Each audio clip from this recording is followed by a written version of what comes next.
Hey everyone, Joey here, and today we're going to take a look at the new Mobapad M12 HDs, which is these Joy-Con-like controllers right here that go onto the Switch 2.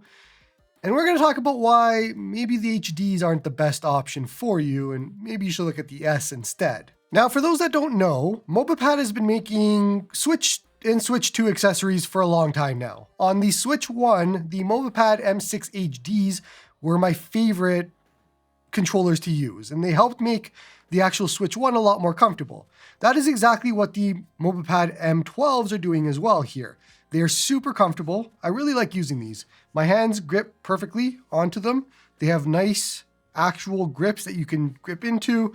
It's not flat like the actual Switch 2 Joy-Cons are, so there's a lot to grip here. You have back buttons if you want them, and it just feels like you're holding an actual real controller as opposed to the normal Switch 2 Joy-Cons where it feels like not great.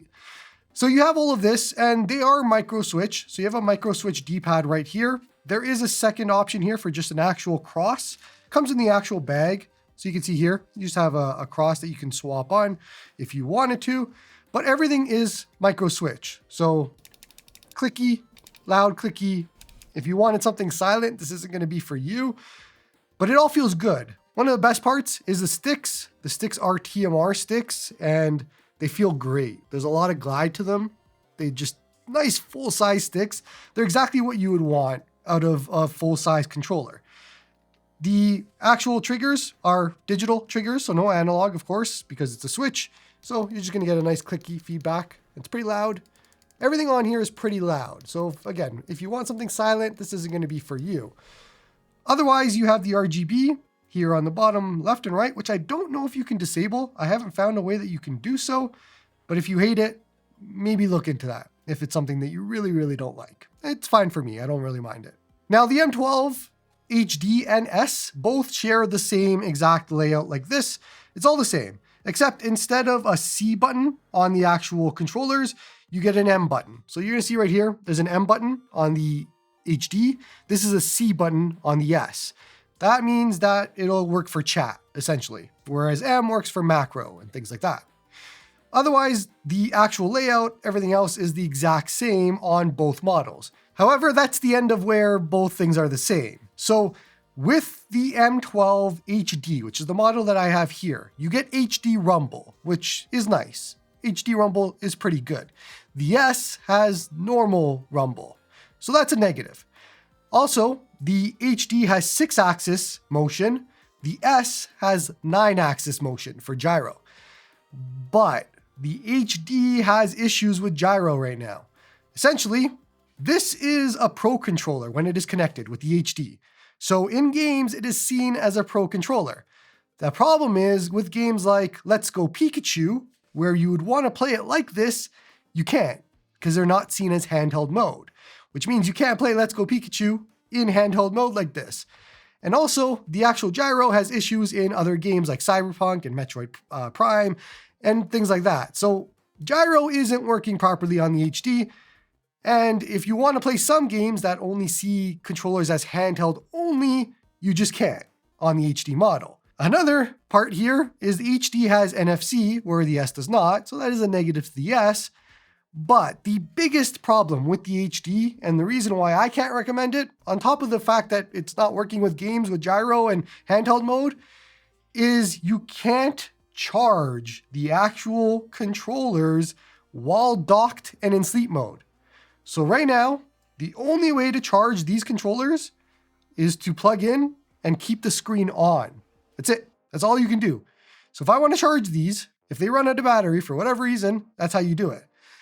Now, they are connected and they are grabbing power through the actual internal battery of the Switch 2, which does mean that for the most part, you will never have to actually charge them. So you have to charge the Switch 2, which then fields the power to the actual Joy-Cons here.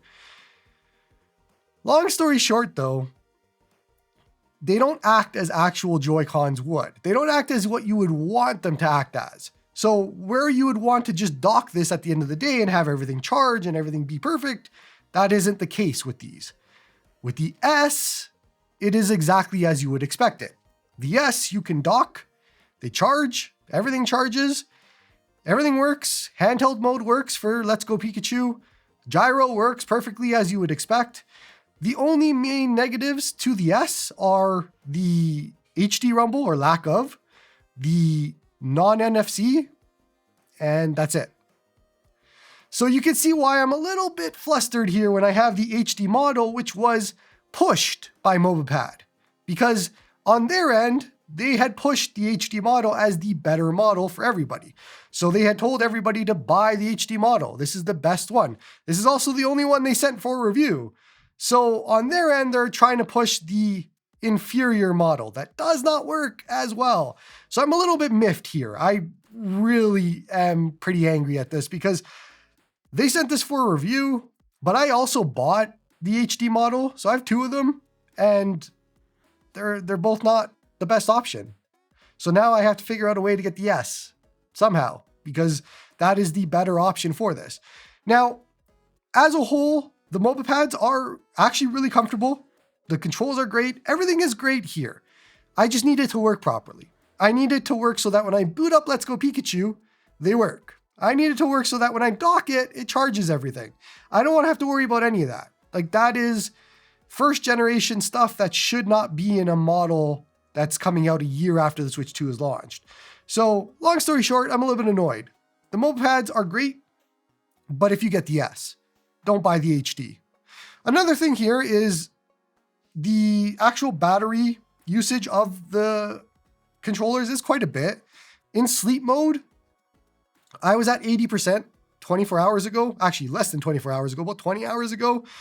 And so I've lost 18% now in that time. It was about 13% in sleep mode. I don't remember what we were at when I turned this on, but you can even see I just lost another percent.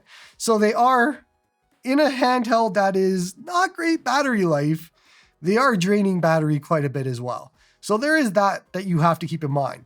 The trade-off is you get much better handheld ergonomics at the cost of lower battery life. The negative, yeah, is the battery life, because the Switch 2 doesn't have great battery to start with, so you are kind of dealing with that. But I can't use the Switch 2 in handheld mode with the actual Joy-Cons that they come with. So I can actually use them now. This feels great. This is comfortable in games. Everything feels great. But yeah, not the best situation to be in for battery. And so yeah, using the actual Switch 2 Joy-Cons in any game feels great. Like, all of it feels good. This feels comfortable. Like, it's exactly what you want controllers to feel like. And I like that. Now, one of the issues here is you do hit the right stick a little bit as you're hitting the B button. So you can feel this hitting. This probably need to be inset a little bit more so you don't feel that. But like, I can feel it just rubbing up against the right stick.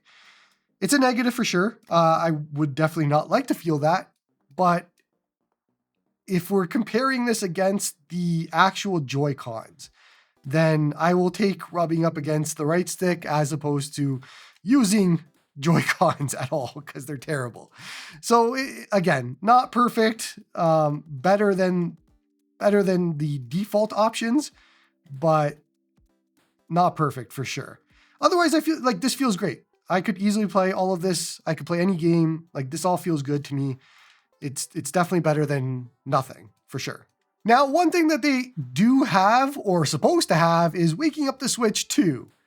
And you're supposed to do that by holding or pushing the home button, which never, it works inconsistently to me. I don't know what the real way is to do this. When you push it or spam it, like, it takes a bit to register. I don't know what that is. I don't know why that is. Like, it's not perfect here like it should be.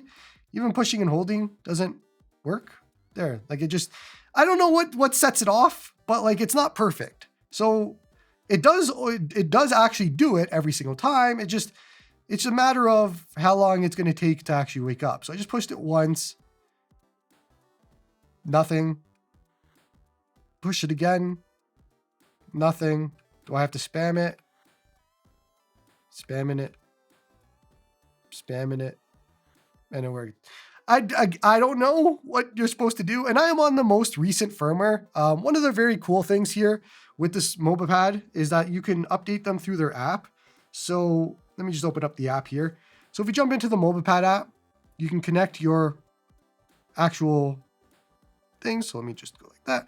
And you can see you could connect the left or right. So if you go left, it'll connect to this usually. Give it a second. If they're on, sometimes I have to actually be in. And now it should connect. Maybe. There we go. And now you can do a few things in here. There's a configuration, firmware, or firmware as they call it. I'm already up to date on version 0.2 as of this video. So that had the fix for the home button, which doesn't seem to be working still, but you can change configuration and do a bunch of different things in the app as you would expect, and control tests and all that sort of thing. So it is pretty cool. And that's how you would update when you need to.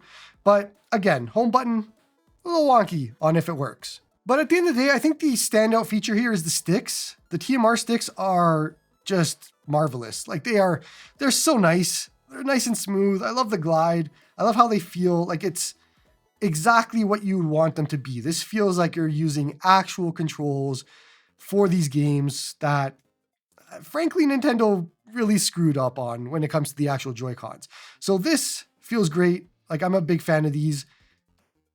I don't know. The sticks for themselves are the actual standout feature to me. And so I'm a big fan of these and how they feel. And any game feels great with these. So you won't have an actual issue with the sticks, at least. That part is great. But yeah, the trade-offs, like I mentioned before, are going to be all the other trade-offs. At least the sticks part feel great, which is mostly what you're going to be using. You don't use the D-pad a lot on the Switch, but sticks you do. So sticks part, fantastic. Now, of course, you can actually disconnect these from the Switch 2. So you just pull them off like you would normal actual Joy-Cons. And so you can use them this way and just use them as wireless controllers if you want to. You have this option. So if you want to play this way, you can. This is actually the way that you can play Let's Go Pikachu, because you can't use it in handheld mode, but you can use it this way. These are now actual Joy-Cons. So if you want to play it that way, you can. I never actually play Switches like this. I'm sure some people do, but yeah, if you want to use it this way, you can. And then otherwise they just pop right back in like you would expect any other controller to do, which is pretty much what you would want from this for sure. On the back, there is a little switch that turns it into charging or not charging for the actual controllers. So you can turn that off and on. But again, there's no good way to charge these if you do that. If they run out of battery, then you're going to have to just plug it in and charge them back up to full. So it's not great for that. Now, with all of this, probably the best thing to buy for Mobapad, in all honesty, besides the actual controls and the S version, is the case. So this is a nice, super slim case that fits with the Mobapads. So they sell this directly, and it's nice and slim. This is perfect. It's what you would want for sure. And you got nice little holders for your cartridges if you need them, but this is probably the best case. Nice slim case. I don't know why it raises up a little bit. Oh, you got this little thing back here that pushes you up a little bit for whatever reason. I don't know why that does that, but either way, this is nice and slim. It'll hold everything. So I highly recommend this. If you want a slim case with the Mobapads, then grab the case as well, because it's good and it does what you want it to do, which is be a case. Okay, let's wrap things up here. So overall, when it comes to the Mobapads, they aren't perfect at all. There's definitely compromises here, especially when it comes to battery. And I'm just going to say it right now that the HDs shouldn't be purchased at all. I don't see a reason why, unless you really use NFC or you really love HD Rumble. But I would give up both of those for the proper charging, the proper connectivity, the proper gyro, the proper handheld mode, all of it. So my recommendation here is I like the Mobapads quite a bit, but the S version, not the HD version. I can't recommend the HD version at all. And I also recommend the case. The case, if you're going to buy these, either the HD or the S, I would definitely get the case if you're going to be traveling. If you're not, then obviously you don't need it. But yeah, overall, that feels good. I like the sticks. I like the D-pad. I like the buttons. I like the overall ergonomics. This feels fantastic if you're going to be using it in handheld mode. But don't make the wrong decision. Grab the S. Don't grab the HD and the case if you want it. So that's going to be it for this one. Don't forget to like and sub to help the channel grow. Come join me on the Discord to talk all about retro gaming. And hope you all have a good one.